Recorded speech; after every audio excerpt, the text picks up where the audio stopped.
এবার 170 কোটি টাকা। আয়কর দপ্তরের অভিযানে উদ্ধার হলো বিপুল পরিমাণ নগদ টাকা, কেজি কেজি সোনা।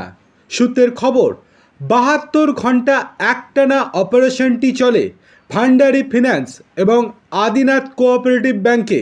তার মধ্যে কেবলমাত্র নগদ টাকা গুনতেই সময় লাগলো 14 ঘন্টা।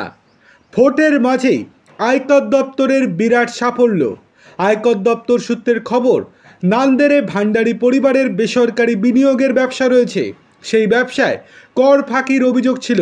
সেই সূত্রেই পুনে, নাসিক, নাগপুর, পারভিন, ছত্রপতি সম্ভাজিনগর, নান্দেড় এবং পশ্চিমবঙ্গের হাওড়ার মতো রাজ্যে শতাধিক আয়কর আধিকারিক মিলে তল্লাশি চালানো হয়।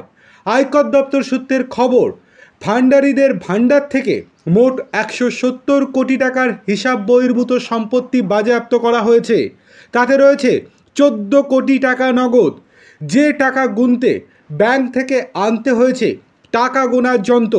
বলে রাখা ভালো, পশ্চিমবঙ্গ থেকে উদ্ধার হয়েছে 7 কোটি টাকা নগদ এবং বাইরের সমস্ত জায়গা থেকে উদ্ধার হয়েছে 14 কোটি টাকা নগদ।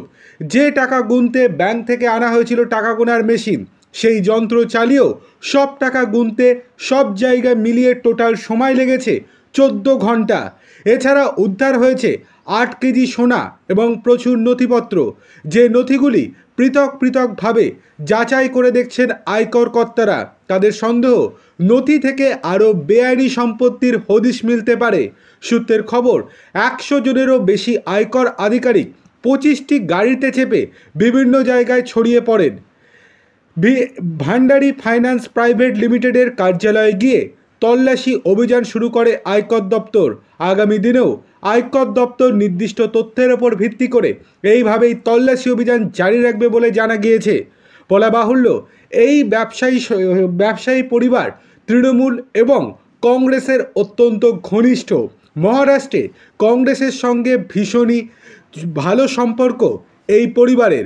অন্যদিকে হাওড়ার প্রসূন বন্দ্যোপাধ্যায়ের সঙ্গে এই পরিবারের অত্যন্ত ভালো সম্পর্ক। বলা বাহুল্য, আয়কর দপ্তরের এই হানার পর অস্বস্তিতে পড়তে পারে রাজ্যের শাসক দল তৃণমূল কংগ্রেস এবং কংগ্রেসও।